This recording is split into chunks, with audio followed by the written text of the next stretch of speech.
తాకట్లో ఉన్న మీ బంగారాన్ని విడిపించి ఆ రోజు ఆన్లైన్ రేటుకి కొంటాం. Sharma gold company. ప్రజా సమస్యల కోసం ప్రాణ త్యాగాలు చేసిన ప్రాంతం వరంగల్ ప్రాంతం. అందుకే ఈ వరంగల్ అభివృద్ధి కోసం ఆనాడు పార్లమెంట్ ఎన్నికల సందర్భంగా కడియం కావ్య గారిని గెలిపించండి, మీ వరంగల్కు ఎయిర్పోర్టు తీసుకొస్తా అని ఆ రోజు మాట చెప్పిన ఈనాడు ఈ వరంగల్కి ఎయిర్పోర్టును సాధించి మీ ముందు నిలబడ్డా. ఇదే కాదు, రైల్వే కోచ్ ఫ్యాక్టరీ కావచ్చు, లేకపోతే అండర్ గ్రౌండ్ డ్రైనేజ్ కావచ్చు, వరంగల్ ఔటర్ రింగ్ రోడ్ కావచ్చు, అభివృద్ధి పనుల కోసం కాళోజీ కళాక్షేత్రాన్ని పూర్తి చేస్తామని ఆనాడు చెప్పినాం. వరంగల్ ఔటర్ రింగ్ రోడ్డును నిర్మిస్తామని చెప్పినాం.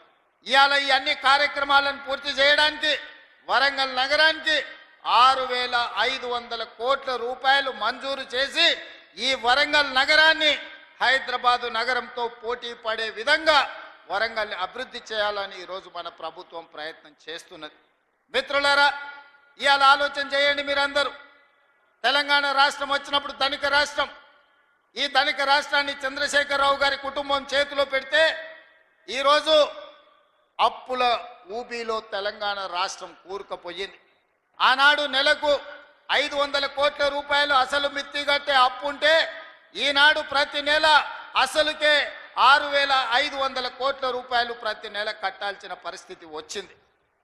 10 ఏళ్లలో ఈరోజు దాదాపుగా 8 లక్షల కోట్ల రూపాయలు, 7 లక్షల కోట్ల రూపాయలు బ్యాంకుల్లో అప్పు తెస్తే 40,000 కోట్ల రూపాయలు కాంట్రాక్టర్లకు బకాయిలు పెట్టిండు. ఇవాళ సింగరేణికి బకాయిలు పెట్టిండు.